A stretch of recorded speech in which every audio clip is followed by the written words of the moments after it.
Welcome to stage 9 of the Tour de France, one of the most difficult on the route this year. 3 breakaways at the front of the bike race with 55 kilometers to ride. Guillermo Casada, Giovanni Canale, and Lars Evensen lead the peloton by over 6 minutes at this point. Casada won the early climb of the Col du Galibier, and now they are on the Col d'Izoire, which is a famous and difficult climb.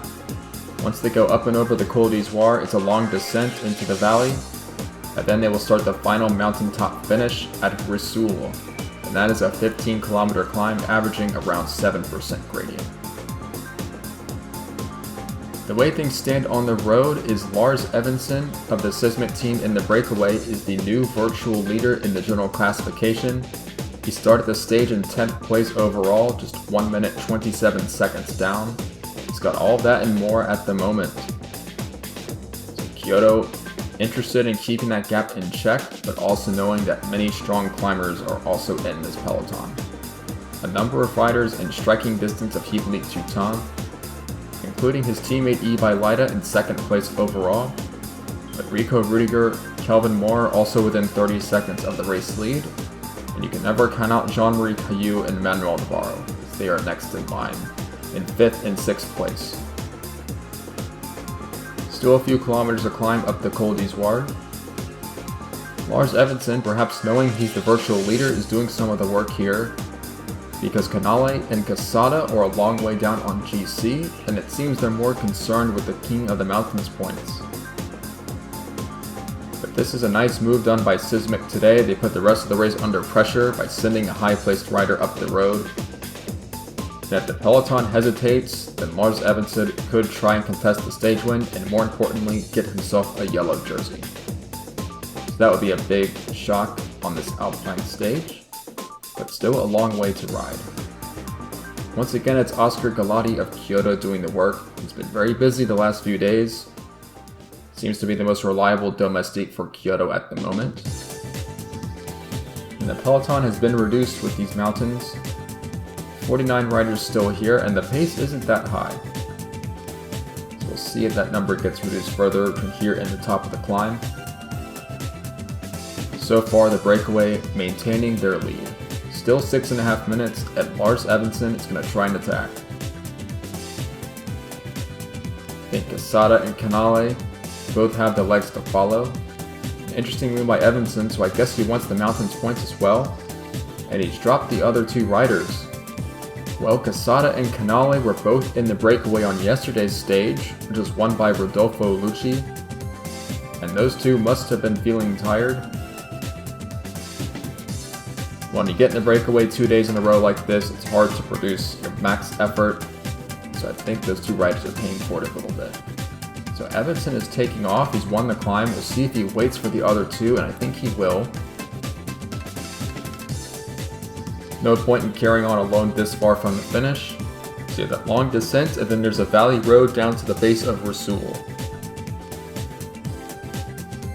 Some other attacks coming from the main field. Ugo Zorzi attacking for the King of the Mountains points.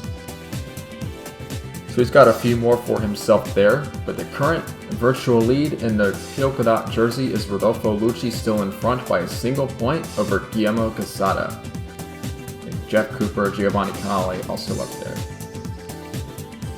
So Lucci has not been in the breakaways today, and the way things stand, he looks like he could keep that lead for at least another stage. And perhaps Lucci thinks he might have a shot at winning the stage from the peloton. He's been very good in this Tour de France, 2 stage wins already. He won that uphill sprint on stage 2 to Mur de Bretagne, and then yesterday he had that magnificent breakaway victory where he attacked 4 times on the final climb of the Col du Mont-Cenis and finished ahead of all the big favorites. Galati still at the front of this field, leading them down the mountain. And there's Joaquin Pinto, 13th place overall, trying to get back on terms. One of many Natalia riders inside the top 20 of the Tour de France. There's Kelvin Moore, Josephine Udebaya, who's also been tailed off, and Rodolfo Lucci, also up on GC. So riders who have been dropped at the top of the Izoire, just trying to get back on the descent, see what they can do in the final part of the stage. So I'm not sure if this group's going to get back, because Kyoto is taking this descent very hard. Oscar Galati is not winning for anybody. It's not making it easy for these others to try and get back on terms. Galati and Kalas, two very strong riders. Even Ibai Lida is coming through, I think. Or maybe not, because Lida is well positioned overall. And as I said before in previous stages, Kyoto need to keep as many riders up on GC as they can. Give themselves some tactical flexibility. Because otherwise, all they can do is just pace up the mountains for Hippolyte Toutain and hope he has the strength to hold off the challengers. That's not the best way to go about bike racing when you cannot be proactive. But Kyoto taking some control of the race right now, because Galati and Kalas are taking this flat road very hard. They cut into the lead of the breakaway, it's down to 5.5 minutes. And we should get a fast pace at the bottom of the climb to Rissul. But all this work done by Kyoto, and rival teams like Hackett and Euskaltel Euskadi have not done any of the work at all. All three of Euskaltel's climbers are safely in this group. Wilmer Rodriguez and Rico Rudiger have not done any work at all on this stage, and that bodes well for the team with the orange jerseys heading into the final climb. And speaking of that final climb, the breakaway has started it now. Sada, Evans, and Canale still together, at least for now, because Canale is trying to get rid of him with a surprise move. Aggressive riding by Giovanni Canale at the base of the climb. A bit rude when you've spent the whole day with your breakaway companions, but we're in the final throes of the stage now. So these riders have 12.5 kilometers to climb to the finish, and the peloton just starting the climb to Rissul now. It's Uda and the rest of the Val Nor team leading them on. While the pace slows, no one interested in turning up the pace. Looks like Galati resuming his duties as a domestique. He's done so much work today, you have to wonder when he's going to get tired, if he will at all. And it looks like Canale is attacked again, meanwhile, up the road. So see if Casada can pace himself, try and get back up to those two riders. And in the meantime, Doimo now asserting some control over the main field. That's Tony Kiergo. And Doimo have been a little aggressive on these stages. They've had lots of riders near the front. Nigel Moro is up there in GC, and they must feel good about Ileana Pavlova. She's been in the front group on all of these stages. And it now looks like Euskaltel Euskadi have sent Wilmer Rodriguez to the front of the peloton. So they are going to put all the other teams under pressure, and some of the Kyoto riders have fallen away from the front here. So Galati and Kalas must have tired. That sooner or later Hippolyte Toutain will be isolated to see how long Ibai Lida can stick around. The gap to the breakaways is down to 2 minutes, so the breakaway is not going to win this stage. This field is fast approaching. Look at the pacing done by Wilmer Rodriguez here. This peloton is getting reduced pretty drastically. One by one the riders go out the back, those that can no longer follow the pace. I just saw Kelvin Moore there, the yellow jersey still here, Rudiger, Caillou, Navarro all in this group. Some last ditch attacks from the breakaways. Lars Evensen wants to be the last one standing. It looks like Asada is just going to get sucked up here. Rodriguez barely giving him a look as he passes him by. It's all about the task at hand, getting Jean-Marie Caillou into the finish. And Chung Lingshen, the first of the big climbers to try and move with 5 kilometers to go, with Manuel Navarro, Carlos Nello, Caillou, and Hippolyte Toutain. So immediately this group is breaking up. Rodolfo Lucci pacing for Kelvin Moore.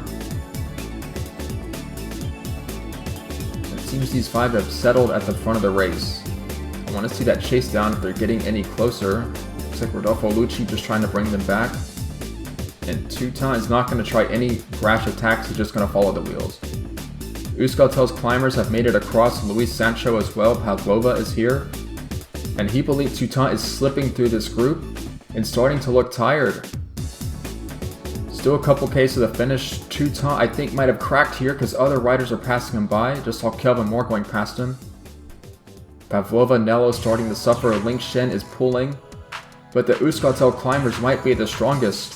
Caillou is attacking into the Flamme Rouge. His first appearance in the Tour de France, and he looks destined to win the mountain stage. A real show of force by Euskaltel on stage 9, and look at his teammate Rico Rudiger. An emphatic 1-2 for the orange team. Well, they should be first and second place in GC now. This is an unbelievable team performance. And Wilmer Rodriguez fantastic as well, because he set up all of this on the early slopes of the climb. Well, the third best rider on this mountaintop finish was Chongling Shen, followed by Kelvin Moore, who rode a steady pace, got dropped for a moment there, but he rode back and passed up a bunch of riders. Manuel Navarro a bit disappointed in 5th place, Sancho in 6th, Danilo Pavlova. Rodriguez was 9th for Euskaltel, and Hippolyte Toutain down in 10th place, with his teammate Ibai Leida just behind him. So this is not a good development for the Kyoto team. They wanted to keep the race under control, but in the end, the 3 climbers of Euskaltel Euskadi just blew the race to pieces, along with Chongling Shen because he launched that first attack, and there was simply no answer from the yellow jersey. Caillou and Rudiger were the strongest. Caillou claims yet another win on a mountain stage. He's gotten a few of those in this season. It'll be some time before all the riders finish on the stage, and hopefully no one gets eliminated. But we'll go ahead and look at the stage results now. The winner is Jean-Marie Caillou of Euskaltel Euskadi by 15 seconds ahead of his teammate Rico Rudiger. Third place was Chongling Shen at 34 seconds. Kelvin Moore was 4th at 44 seconds. Navarro 5th at 53 seconds. And the yellow jersey of Hippolyte Toutain down in 10th place, he lost almost 2 minutes. And those 2 minutes lost will be enough to see a new leader in the bike race. So the new yellow jersey will be Jean-Marie Caillou of Euskaltel Euskadi by 2 seconds ahead of his teammate Rico Rudiger. Kelvin Moore is up to 3rd place at 50 seconds. He's been fantastic the past few stages. Toutain is down to 4th at 1 minute 35 seconds. Navarro still 5th at 1 minute 41. Ling Shen all the way up to 6th, Leida down to 7th. Pavlova, Lucci, and Sancho entering the top 10. Points classification sees no change. Miroslav Kosha remains the leader, and in the mountains competition, Rodolfo Lucci also is still the leader, although Jean-Marie Caillou scored 20 points at the top of his climbs, and he's certainly in contention now. And after Euskaltel Euskadi's total domination of that final climb to Brazil, they are also the leaders in the team classification by 7 minutes ahead of Nautalia. It's going to be hard for any team to make that up with so many mountains left in the race, including on tomorrow's stage. So stage 10, also extremely hard but no mountaintop finish. A few rolling hills towards the end after a lot of mountains. So we'll see if anyone tries a brash long-range move, or if the contenders for the general classification prefer to wait for that stage 12 time trial. I'm sure Hippolyte Toutain is among those to try and claw back his yellow jersey. So for now, Euskaltel are on top of the world. We'll see if that changes tomorrow. As always, thank you for watching, and we'll see you next time for Stage 10.